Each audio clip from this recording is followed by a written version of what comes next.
कि सरकार के विरुद्ध कोई भी अगर आवाज उठा रहा है, कोई भी बोल रहा है, बात कर रहा है, तो वर्तमान समय में मोदी सरकार की नजर में यह सबसे बड़ा अपराध है। इसीलिए सोनम वांगचुक साहब को गिरफ्तार किया गया, उनके खिलाफ एनए से लगा के उन्हें जेल भेजा गया है। वांगचुक जी को रासुका में अरेस्ट करना, ये मैं कहता हूं सरकार का, केंद्र सरकार का बहुत जघन्य अपराध है।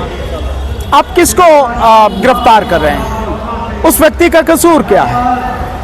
क्या संवैधानिक रूप से अपनी बात को सरकार के सामने रखना, एक लोकतांत्रिक तरीके से संघर्ष करना, आंदोलन करना, ये कोई अपराध है? ये कोई अपराध नहीं है, संविधान इसकी इजाजत देता है। लेकिन सरकार की नजर में ये अपराध है। क्यों अपराध है? कि सरकार के विरुद्ध कोई भी अगर आवाज उठा रहा है, कोई भी बोल रहा है, बात कर रहा है, तो वर्तमान समय में मोदी सरकार की नजर में यह सबसे बड़ा अपराध है।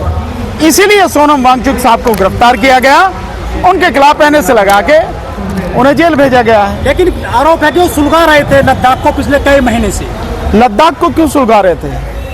अगर लगता है सरकार को कि लद्दाख को सुलगा रहे थे, तो वो बहुत पहले से आंदोलन कर रहे थे।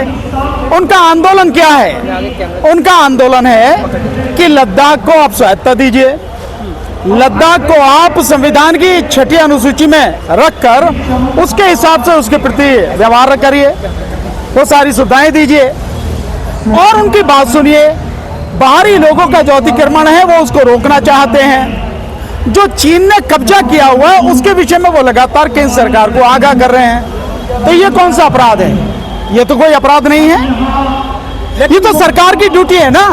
तो सरकार अपनी ड्यूटी नहीं कर रही, सरकार की ड्यूटी को उसे बताने का काम अगर सोनम वांगचुक या इस तरह के और लोग कर रहे हैं, तो ये कहाँ का अपराध है? जा रहा है सर कि पाकिस्तान से लिंक बताया जा रहा है। अरे पाकिस्तान से क्या, आप बताइए ना, जिसके सामने मोदी की हिम्मत नहीं होती बोलने की। ट्रंप से लिंक है, बोलो जी। चाइना का नाम नहीं लेते क्योंकि चाइना से लिंक है, सबका नाम लगा दो ना। आरोप लगाने में क्या दिक्कत है? फंडिंग आ रही थी। अरे क्या बात, आपने देखी फंडिंग? कितने फंडिंग आई? कौन सा खाता था? कितने चेक्स आई? कैसे, कौन सा बैंक ट्रांसफर हुआ? कैसे आया? अरे यार, ये सब बातें, ये सरकार जो है ना, जो बेवजह के आरोप लगाती है। मेरा आपसे निवेदन है, आप लोग इस तरह के सवाल आप पूछो जब तक आपके पास में कोई सबूत नहीं है, अन्यथा इन बातों को हवा मिलती है।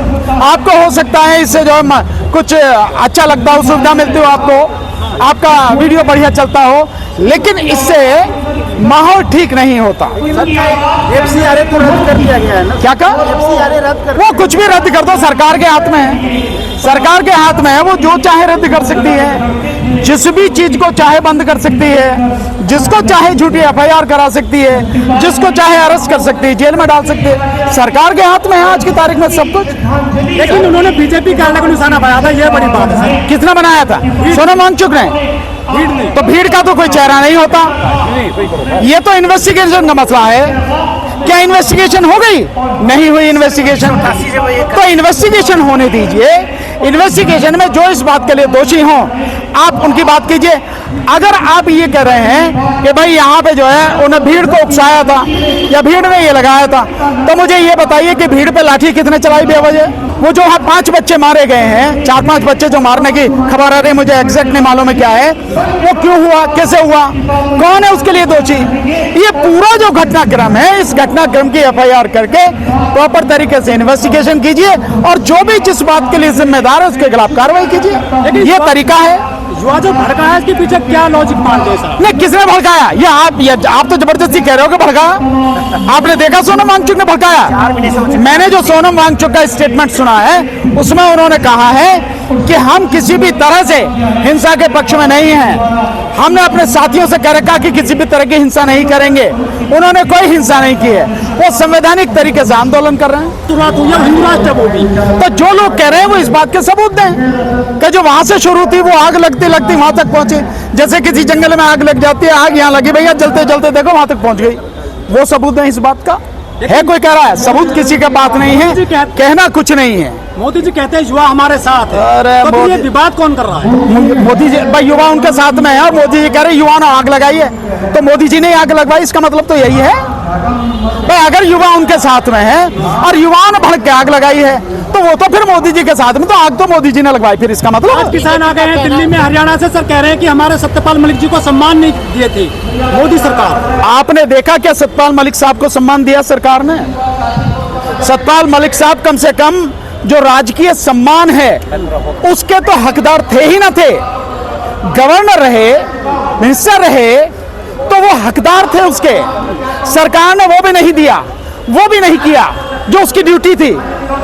तो लोग जो कह रहे हैं वो सही कह रहे हैं कि सत्यपाल मलिक साहब को सम्मान नहीं दिया, बल्कि जिस समय वो आईसीयू में एडमिट थे उस समय रेड डाली गई, हुआ नहीं हुआ। तो ये सम्मान है क्या? ये अपमान है, अपमान किया गया।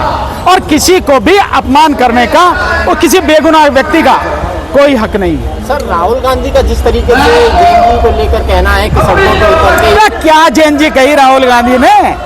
राहुल गांधी ने यही तो कही है कि जो युवा हैं उनको भी अपने हकों के लिए आगे आना पड़ेगा। तो इसमें कहाँ गलत बात कह दी यार? बीजेपी तो टारगेट कर रही है। अरे बीजेपी तो टारगेट करती रहे, टारगेट करते करते क्या हुआ? हमें भी टारगेट कर रही बीजेपी तो जब से 11 साल से करने, तो टारगेट करने से क्या होता? उनके पास और तो कुछ है नहीं। उनके पास इस बात का जवाब नहीं है कि देश में महंगाई क्यों है। उनके पास इस बात का जवाब नहीं है कि देश की शिक्षा का बेड़ा गर्क क्यों कर दिया। उसके पास जवाब नहीं है कि किसानों की ये बुरी हालत जो हो रही है उसके लिए तुमने क्या किया, कौन जिम्मेदार है उसके लिए। उसके पास जवाब नहीं इस बात का कि मजदूरों की हालत ऐसी कैसे है। उसके पास जवाब नहीं है कि देश के लोगों को स्वास्थ्य सुविधाएं नहीं मिल रही, जवाब नहीं है सरकार के पास में। लेकिन जीएसटी घटा दी, उत्सव मना रही है बीजेपी। हाँ, नौटंकी करने में क्या है? नौटंकी करते रहो आप। इस नौटंकी को करने के बजाय मोदी जी से कहो कि जवाब दे उसका, ट्रंप का, जो ट्रंप तुम्हारी बेइज्जती कर रहा है, ट्रंप का नाम लेके ऑपरेशन सिंदूर के विषय में जो कह रहा तुम्हारी बेइज्जती कर रहा लगातार, उसका जवाब दो। इसकी नौटंकी क्या करनी है? बुजुर्ग महिला हथकड़ी लाकर भेजी है यहाँ पर क्या लगा के? अमेरिका से। केवल वही नहीं और भी बातों को भेजा है, तो इसी पे कहना चाहिए। और इस देश के लोगों को मोदी जी से सवाल पूछना चाहिए कि भाई मेरे, जब छोटे छोटे से देश उन्होंने अपने सम्मान और स्वाभिमान को देखते हुए उससे कहा कि भाई हम अपने जहाज भेजेंगे, उनमें आएंगे, तो उनमें आने देते। तुम में इतना भी हिम्मत नहीं थी कि तुम ये कह सको हमारे व्यक्ति को किसी को भी हथकड़ी लगाने की जरूरत नहीं है, हम उन्हें लेके आएंगे सम्मान के साथ। दवाइयों पे 100% की ट्रंप ने लगा दी है अब टैरिफ। 100% दवाइयों पे वो तो भैया उसके हाथ में जितने चाहे लगा दे। तो मोदी जी, भाई 50% लगा दिया उसने। My great friend Donald Trump. वो है ना का अच्छा सिला दिया तूने मेरे प्यार का, यार ने ही लूट लिया घर यार का। तो यही बात हो गया कि मोदी जी को जो है, मोदी के यार ने जो ठीक कर दिया। अब मुसलमान कह रहे हैं कि हम पे भी सोटा बचाया जा रहा है उत्तर प्रदेश। यार बेकार की बात मत करो, काम की बात करो। मोहम्मद पर जो है पुलिस, इसमें बुरा क्या है? और पुलिस अगर कर रही है तो वो गलत कर रही है। कोई जिसको मानता है, जिसके प्रति श्रद्धा रखता है, अगर उसके प्रति ये कह रहा है कि आई लव हिम, क्या दिक्कत है इसमें? किसी को क्या दिक्कत है? लेकिन शांति मंगल, लेकिन धर्म के नाम पर घिनौनी राजनीति करनी है, इसलिए ये सब किया जा रहा है, कहा जा रहा है। जिन लोगों को, और इसकी स्टडीज अभी जो थोड़ी बहुत दिखाई दे रही हैं, तो अगर आप देखेंगे किन लोगों को रखा गया है, किन लोगों के खिलाफ ये ड्रैकोनियन एक्ट लगा है, तो आप देखेंगे कि अधिकांश लोग, बहुत ही रेयर आपको मिलेगा, अधिकांश लोग इसमें दलित, ट्राइबल और मुसलमान मिलेंगे। माइनॉरिटीज़ के लोग मिलेंगे। फादर स्टैन स्वामी का केस हम जानते हैं कि उनको एक पार्किंसंस के पेशेंट थे और उनको स्ट्रॉ देने में कितना टाइम लग गया जो पानी पीने के लिए। इतना इंसेंसिटिव हमारा सिस्टम हो चुका है।